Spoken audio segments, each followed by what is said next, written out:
कहने को तो 4 शब्दों का होता है बचपन, लेकिन ये 4 शब्द जिंदगी में एक बार चले जाते हैं तो फिर कभी वापस नहीं आते, क्योंकि बचपन दोबारा लौट कर नहीं आता। और जिंदगी में हम जब भी बचपन को याद करते हैं तो हमेशा उसकी यादों में खो जाते हैं।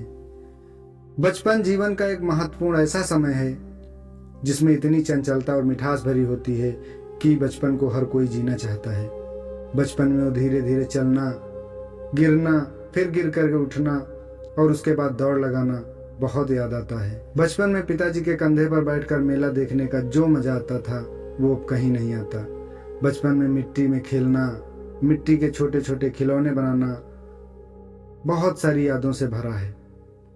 बचपन होता ही इतना अच्छा है कि बड़े से बड़े लोग इसको दोबारा जीने के लिए तत्पर रहते हैं। बचपन की यादें हमेशा याद आती हैं।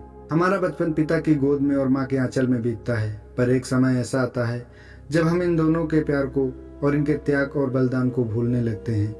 मैं ये नहीं कहता कि आप जीवन की बुलंदियों को न चढ़ें, लेकिन माता पिता के प्यार को मत भूलें।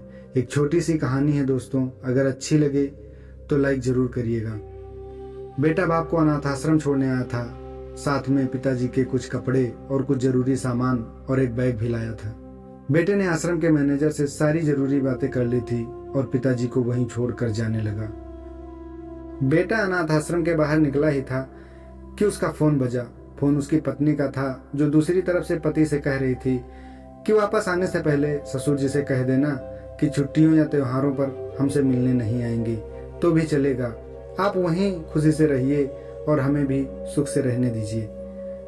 फोन रखकर बेटा वापस अनाथ आश्रम में जाने लगा। बेटे की नज़र अपने बूढ़े पिता पर पड़ी, जो अनाथ आश्रम के मैनेजर से हंस हंस कर बातें कर रहे थे और काफी खुश भी लग रहे थे। बेटा सोच में पड़ गया कि उसका पिता अनाथ आश्रम के मैनेजर को कैसे जानता है। थोड़ी देर इंतजार करने के बाद उसका पिता मैनेजर से दूर जाता है। तब बेटा मैनेजर के पास पहुंचता है और उससे पूछता है कि आप मेरे पिता को कैसे जानते हैं। मैनेजर बेटे को बताते हैं कि उसके पिता को कई सालों पहले से जानते हैं, जब वो अनाथ आश्रम में एक अनाथ बच्चे को गोद लेने आए थे। दोस्तों कुछ समझ में आया? अब आप ही बताइए, सच में अनाथ कौन था? वो बेटा जो अपने पिता को बिना बताए किए गए इतने बड़े उपकार के बदले उनके आखिरी समय पर इस तरह की ठोकर मार रहा था, या वो पिता जिसने एक अनाथ बच्चे को निस्वार्थ भाव से इतना प्यार दिया जितना खुद के बच्चे को दिया जाता है। दोस्तों, हमें माता पिता के त्याग और बलिदान को कभी नहीं भूलना चाहिए। उन्होंने वो सब हमारे लिए किया है जो कोई और नहीं कर सकता। दोस्तों, आपसे एक रिक्वेस्ट है कि माता पिता की हमेशा कद्र करें, उन्हें कोई तकलीफ ना होने दें। मिलते हैं आपसे अगले वीडियो में, तब तक के लिए नमस्कार।